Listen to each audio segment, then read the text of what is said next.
સ્વાગત છે તમારું મિત્રો મારી યુટ્યુબ ચેનલ રસોઈ ઘરમાં।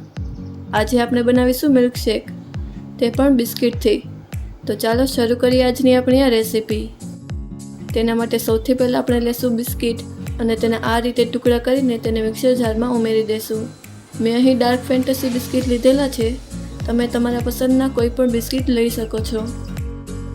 ત્યારબાદ તેમાં ઉમેરીશું 2 ચમચી ખાંડ, 1 કપ દૂધ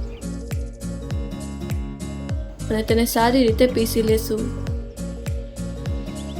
આપણે તેને સારી રીતે પીસી લીધું છે, તો હવે તેને સર્વ કરીશું।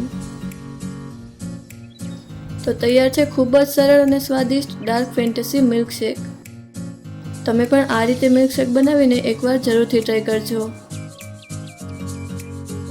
જો તમને અમારો આજનો આ વિડીયો પસંદ આવ્યો હોય તો અમને કમેન્ટ કરીને જરૂરથી જણાવજો અને અમારા આ વિડીયોને લાઈક અને શેર કરજો। જો તમે અમારા ચેનલ પર નવા હો તો ચેનલને સબસ્ક્રાઇબ કરો અને બાજુમાં આપેલા બેલ આઇકનને પ્રેસ કરો, જેથી અમારા નવા વિડીયોની નોટિફિકેશન તમને સૌથી પહેલાં મળે।